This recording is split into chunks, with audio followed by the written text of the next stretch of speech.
isso que Jesus falou? O que será que ele quis dizer com isso? Estar a caminho com alguém é o quê? É, por exemplo, quando nós estamos na família, como marido, como mulher, como filhos e pais, como sogras e genros e noras. Não estamos caminhando juntos? Estamos. É nesse momento que nós devemos nos acertar, fazer as pazes, resolver os conflitos, as aversões.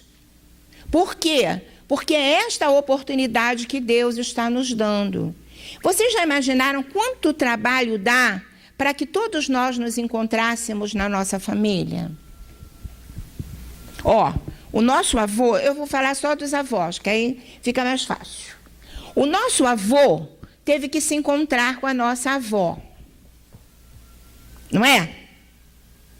E, para terem os nossos pais, duas famílias, para que os nossos pais se encontrassem, para que nós viéssemos nessa família. Olha só, quanto tempo demora entre uma encarnação e outra, em média? Mais ou menos. Na média, uns 200 anos, 150, 180, vai variando, né? Mas em média é isso. Se a gente desistir agora, vai levar mais uns 200 anos para começar tudo de novo. Olha só. Olha a complicação. Quantos espíritos estavam envolvidos para que as nossas famílias se unissem e nós pudéssemos estar aqui hoje, reencarnados? Nós movimentamos quantos amigos espirituais para trabalharem não só a nossa reencarnação, mas a reencarnação do nosso companheiro, da nossa companheira. E nós, quando viemos, nos comprometemos a receber esses espíritos como filhos. Existem também casamentos que não são só provacionais, não é? São casamentos expiatórios. O que seria isso?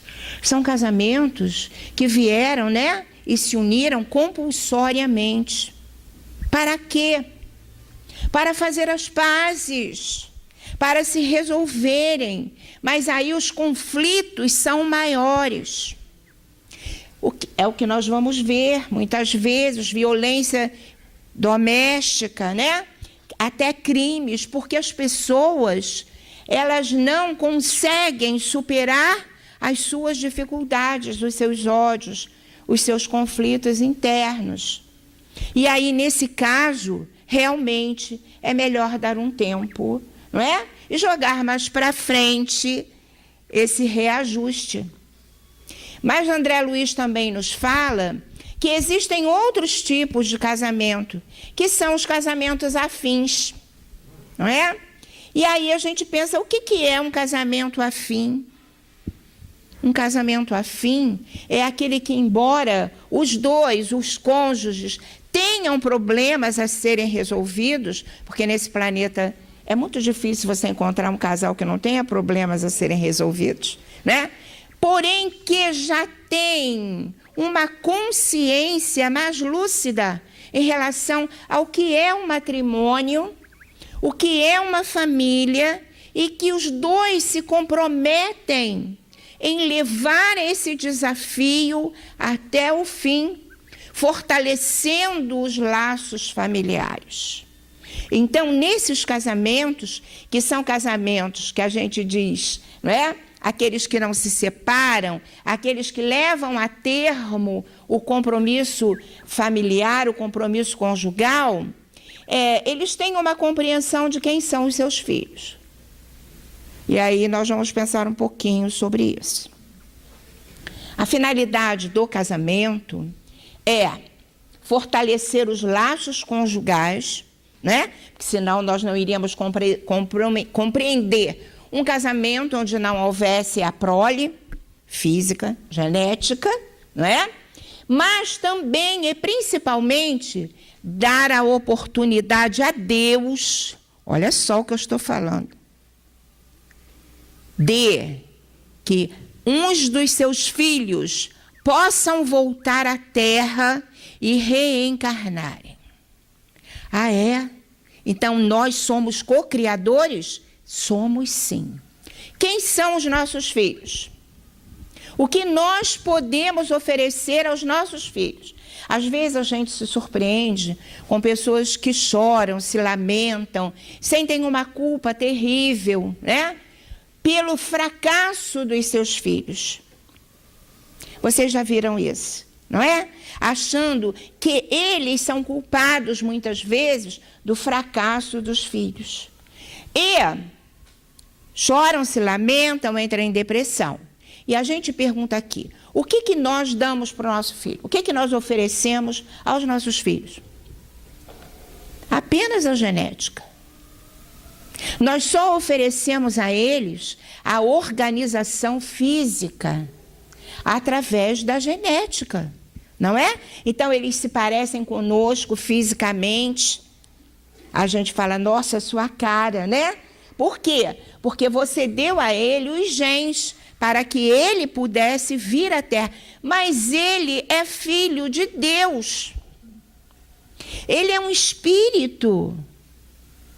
Olha só, que tem uma trajetória particular, uma trajetória única que é só dele. Então, eu não sou, de maneira nenhuma, responsável, não é, por essa trajetória, que é dele. Ah, mas então, eu tenho alguma influência na vida dele? Claro, todas. Deus nos deu a missão da paternidade e da maternidade. Ah, é missão ser pai e mãe? É. Nós todos somos missionários. E é uma missão tão importante que Deus, né, vai nos pedir contas do que fizemos com esse filho. Então, eu vou dar uma olhadinha aqui no Livro dos Espíritos, para que a gente... Tem um capítulo aqui no Livro dos Espíritos que se chama A Infância. E aqui, ó, olha só o que os Espíritos vêm nos dizer. É grave, é bastante grave isso. Olha só o que ele fala, ó. Olha só. Espera aí, está aqui. Qual é, para o espírito, a utilidade de passar pelo estado da infância? Por que o bebezinho vem tão frágilzinho, chorando, não é? Tão pequenininho para os nossos braços? Por quê? Para quê? Dizem os espíritos que é para que nós possamos ter por eles a ternura, o desejo da proteção, de recebê-los com todo o amor, para que eles possam, então, recomeçar a sua trajetória. Mas aquela pureza que a gente acha que o nosso filhinho tem, ela é absolutamente ilusória. As crianças não são puras, espiritualmente falando. Elas só estão esquecidas de si mesmas. Então, o véu do esquecimento é a bênção de Deus, é a misericórdia divina, para que ele possa, esquecido do seu passado, receber novos estímulos, receber os valores ético-morais que aquele casal que se comprometeu de recebê-lo na Terra vai passar para ele. É como se fosse uma vacina que a gente dá a uma criança quando a criança fica doente, para que quando a doença chegue branda, ou ele não tenha a doença. Então, quando nós passamos para os nossos filhos, não é? Esses valores familiares, esses laços eternos de família, não é? Ético-morais, para que essa criança possa, lá na frente, quando ela se emancipar espiritualmente, ela ter argumentos, ela ter parâmetros para identificar o que é melhor para ela. Hoje eu vi uma reportagem dizendo que as crianças que frequentam a evangelização espírita estão mais livres do alcoolismo, olha só, das drogas e do suicídio. Estamos vivendo o Setembro Amarelo. Todo mundo sabe o que é isso? Então, é o mês em que nós estamos na campanha contra o suicídio. Dia 10 de setembro agora é o Dia Internacional da Luta contra o Suicídio. E o suicídio infantil e o suicídio na terceira idade cresce assustadoramente. E a gente pergunta, por que uma criança, por que um adolescente, naquele momento que é a idade do sonho, a idade da esperança, a idade em que você está descobrindo o mundo, você se suicida? É incompreensível, não é? Você imaginar que uma criança possa se suicidar. O que leva uma pessoa ao suicídio? E a gente precisa prestar atenção aos sintomas que aqueles que estão ao nosso lado, vivendo conosco, caminhando conosco na nossa família, no nosso trabalho, na nossa evangelização, nos nossos relacionamentos sociais, estão apresentando.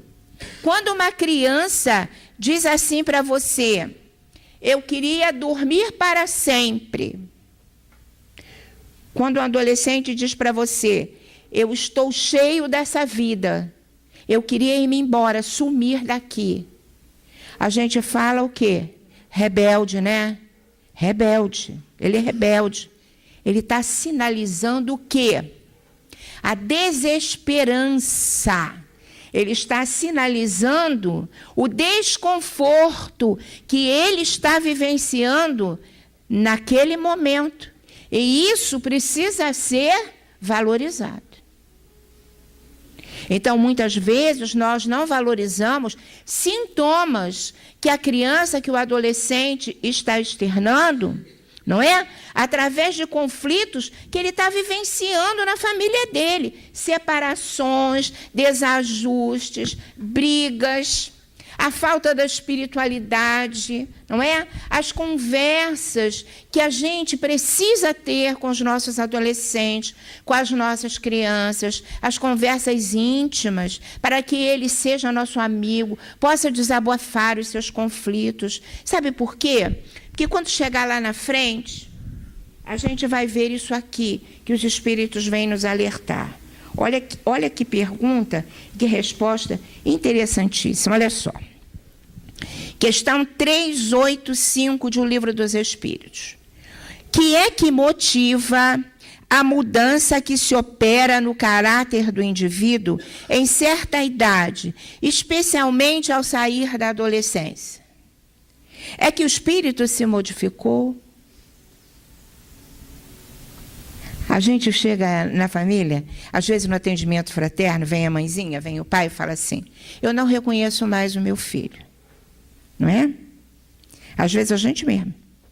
A gente fala assim, era uma criança dócil e agora se apresenta dessa maneira, totalmente diferente daquilo que ele era quando era uma criança.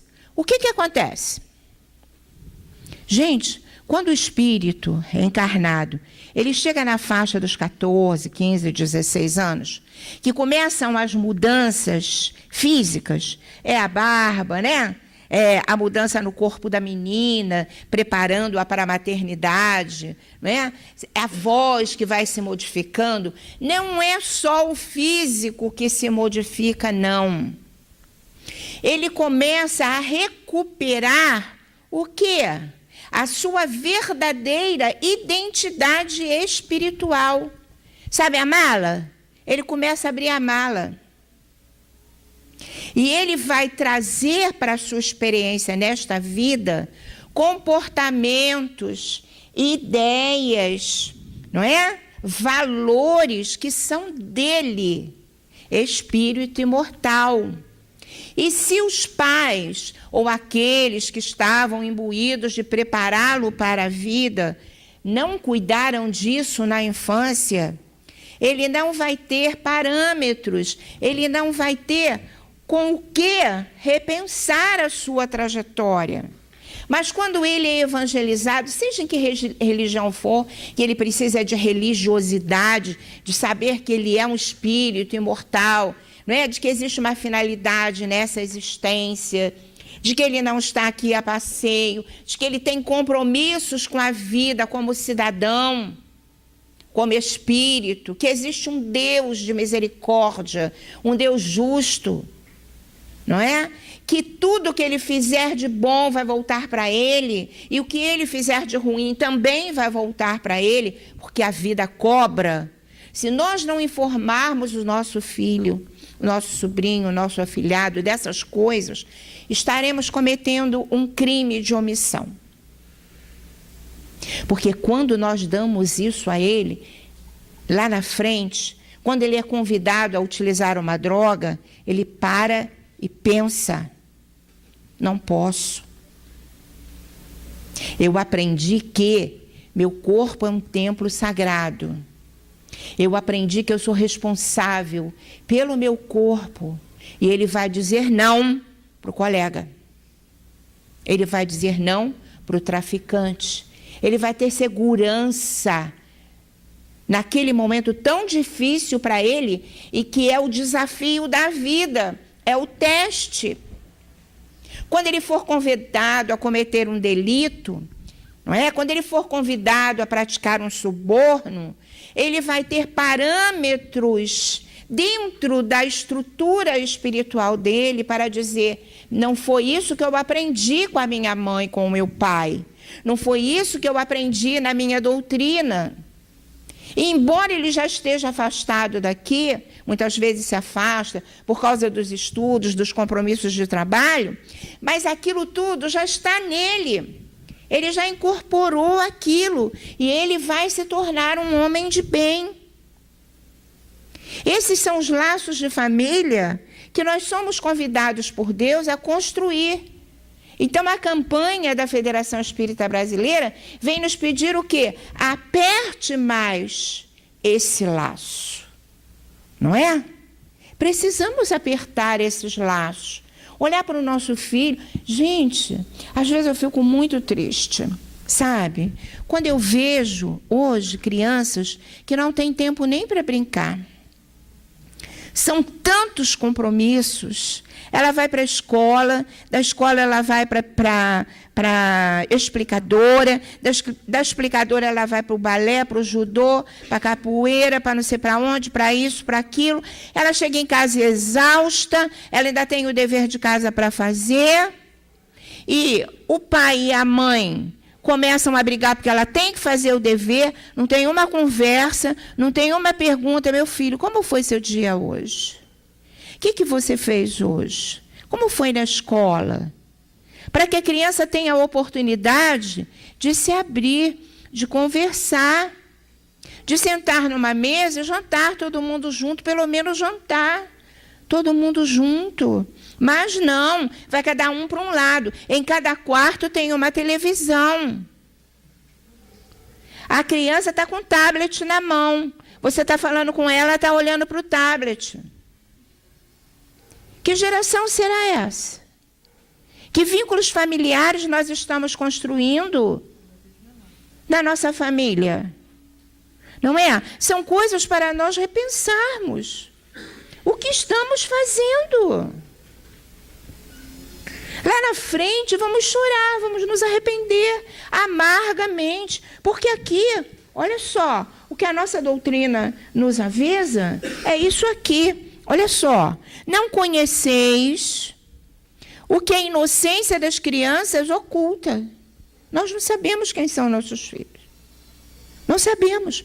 Jesus com Nicodemos, ele fala para Nicodemos: ó, o vento sopra onde quer.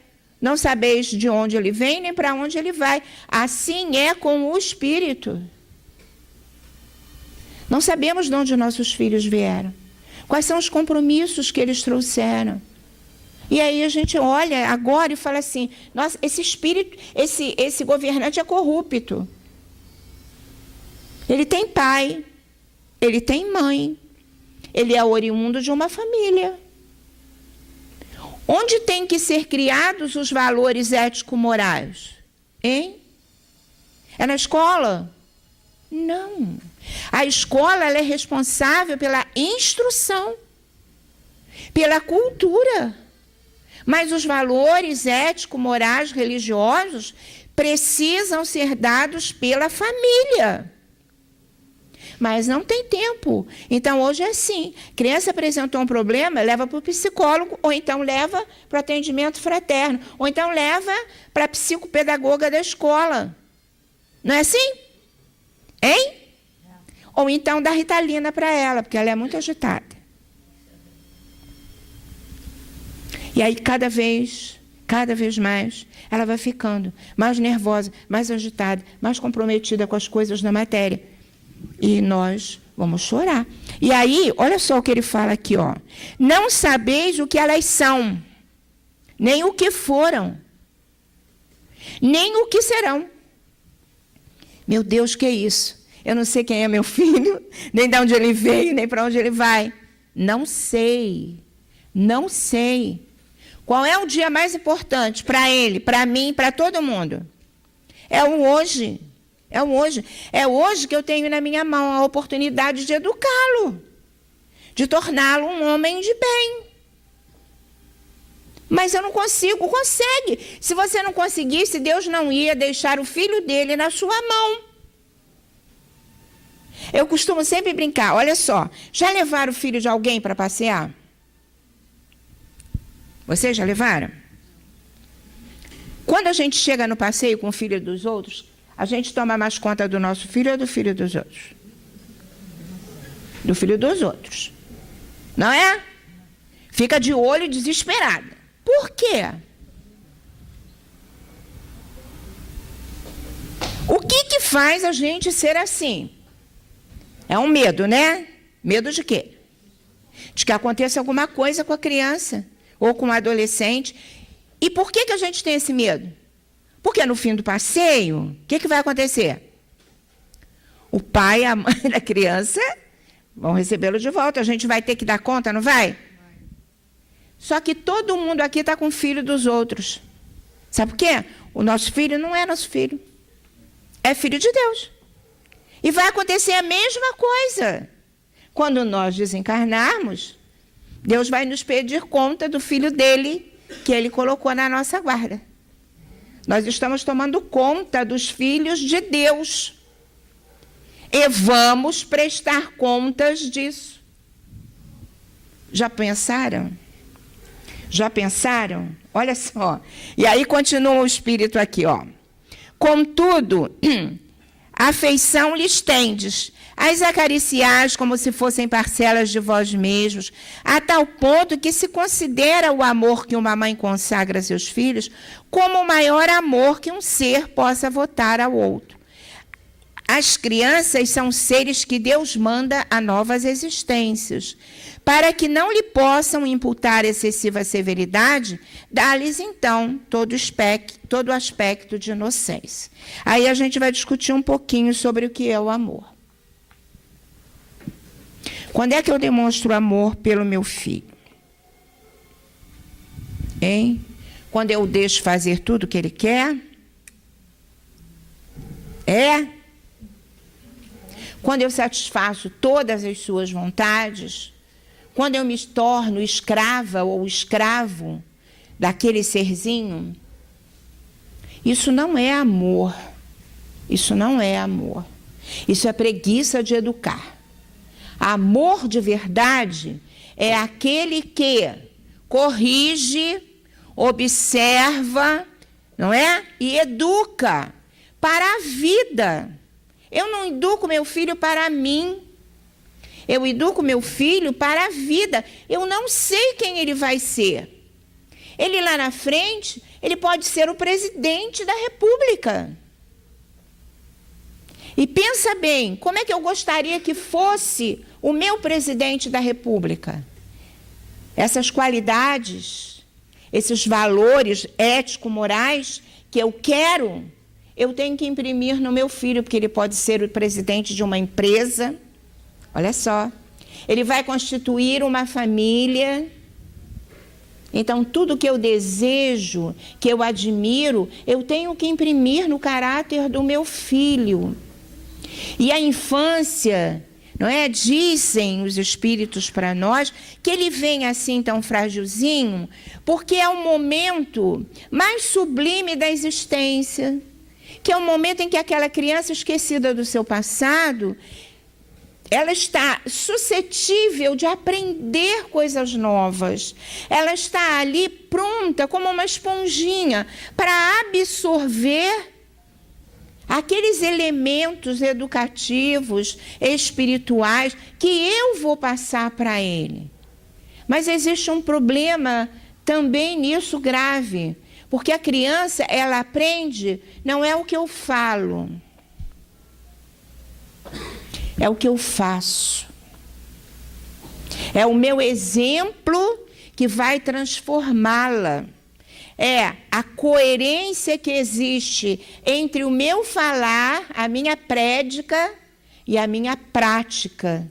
Porque eu não posso querer que o meu filho seja uma criança caridosa, por exemplo, se eu não sou. Então eu falo para o meu filho, você tem tanto brinquedo, vamos dar então uns brinquedos desse para as crianças que não têm brinquedo nenhum.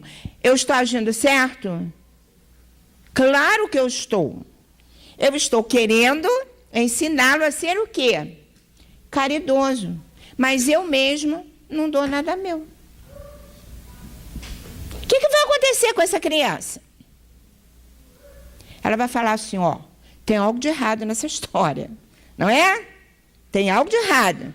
Porque ela me manda fazer uma coisa, mas ela mesma não faz. Então, o que vai acontecer? Ela pode até dar aquilo obrigada, mas ela vai incorporar, olha só, esse valor moral? Não vai. Não vai. Né? Por quê? É pelo exemplo que arrasta é que nós vamos educar. Tá? Então, assim, primeiro cuidado que a gente tem que ter com o filho é observar. Observa o comportamento daquele que está junto de você, não é? Para que você possa perceber sutilmente o que ele traz naquela mala, quais são as reações dele, porque existem espíritos que mesmo na infância apresentam comportamentos violentos, apresentam comportamentos que não são tão bons de relacionamento, eles mentem, não é? Então é preciso que a gente esteja atenta, porque qual é a nossa missão? A nossa missão é corrigir os defeitos que ele traz e passar para ele elementos novos. Mas eu só vou corrigi-lo se eu tiver tempo para observá-lo. Então, quando ele estiver brincando, eu vou deixar ele brincando para lá, vou fazer o meu serviço. Pode ser sempre assim? Não. Eu vou observá-lo na brincadeira. Como é que ele reage com os amiguinhos? Ele é participativo, né? Ele sabe esperar a hora dele. Ele atropela os outros. Ele quer sempre ganhar. Se ele apresenta esse tipo de comportamento, eu vou ter que trabalhar isso aí. E ele só vai apresentar esse comportamento quando? Quando ele estiver brincando. Não é? Então, a brincadeira, gente, é tanto assim que o psicólogo, lá no consultório, ele faz o que com a criança? Porque a criança não sabe verbalizar. Ele bota a criança para brincar, não é? E ele coloca a criança, repara bem, normalmente com os membros da sua família. Pai, mãe, irmãos. E ele observa como é que ele brinca com aqueles elementos familiares. E através da brincadeira, onde ele vai expressar o que ele convive em casa, o que ele vive em casa, é que o psicólogo vai, então, detectar os problemas que ele apresenta. Então, eu também posso observar isso. Eu preciso ter essa disponibilidade de estar junto com aqueles com os quais eu me comprometi na espiritualidade, não é? Então, são coisas sérias, muito profundas. E aí vem aquela pergunta que não quer calar, né? E aí Kardec pergunta assim: mas se eu fiz tudo o que eu podia, eu dei a esses seres que foram colocados na minha guarda toda a educação possível, eu passei valores morais para eles, eu dei a oportunidade da espiritualização, e se mesmo assim lá na frente ele se transvia, eu sou culpada? O pai é culpado? A mãe é culpada? Não. Não. Por quê? Porque naquele momento em que ele se torna adulto, ele se emancipa espiritualmente. E ele está naquele momento que ele vai assumir o seu livre-arbítrio. E ele vai fazer da vida dele o que ele quiser. Mas eu estarei, nesse momento, com a minha consciência tranquila. Eu estarei certo de que fiz o melhor que eu podia, de que eu tentei apertar esses laços. E não são só com os filhos, não é? Eu preciso apertar esses laços também com meu companheiro de jornada, com a minha companheira de jornada, entendendo as limitações de cada um, não é? Procurando conviver em paz da melhor maneira possível. E mesmo que o casamento seja rompido, não é? Mesmo que se reconstrua uma outra família, os laços familiares, eles precisam ser preservados. Existe ex-pai? Não, né? Ex-mãe? Ex-filho?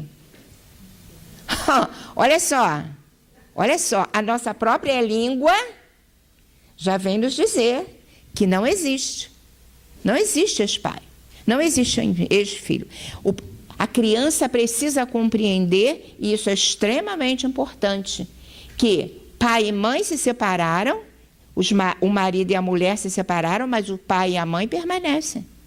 Com os mesmos deveres, olha só, com o mesmo compromisso, agora então maior, porque está longe. Então é preciso que exista essa, vamos dizer assim, essa responsabilidade valorizada, porque às vezes a criança, ela entra em conflito porque ela se sente culpada pela separação dos pais. Ela acha que a culpa é dela, ainda mais quando a separação é conflituosa, não é? E existe a alienação parental, que é o crime mais sórdido que existe. É você querer separar o seu filho do pai ou da mãe. Tá certo? Não permitir que esses vínculos sejam fortalecidos. Colocar para o filho denegrida a imagem do pai ou a imagem da mãe. Isso é um crime previsto em lei. Tá certo? Então, para vocês perceberem que se a lei humana resguarda os vínculos familiares desta maneira, imaginemos a lei divina. Ela irá nos cobrar, né? Não porque Deus é um julgador, um juiz que está lá sentado numa cadeira para nos cobrar, não. É Deus em nós. Onde está escrita a lei de Deus? Os espíritos responderam para Kardec, na consciência do homem. Essa é a maior justiça e o maior amor que Deus pode nos deixar. É que Ele está em cada um de nós. À medida que nós vamos evoluindo, nós vamos tomando mais consciência dessa lei e vamos procurando nos ajustar a ela. Mas, na grande maioria, estamos em consciência de sono, dormindo para a vida espiritual. Pensamos em comer bem, dormir bem, gozarmos todos os prazeres da vida, mas nos esquecemos dos compromissos espirituais que assumimos. Não é? À medida que vamos evoluindo, isso é um processo, pode demorar muitas vidas, mas aí a nossa consciência vai despertando, vai se tornando uma consciência mais lúcida, e nós vamos então compreendendo qual é a verdadeira finalidade da nossa existência. A família é o primeiro elo, olha, de todas as instituições terrenas. É o cadinho purificador. É onde nós vamos, nesse relacionamento familiar, com esses vínculos familiares, tecendo a nossa felicidade. Não só a atual, mas a felicidade futura, onde nós estaremos na espiritualidade, felizes, nos reencontrando vitoriosos, porque soubemos viver na Terra, apesar de todas as dificuldades, de todos os conflitos, de todas as adversidades. Os problemas são para serem resolvidos.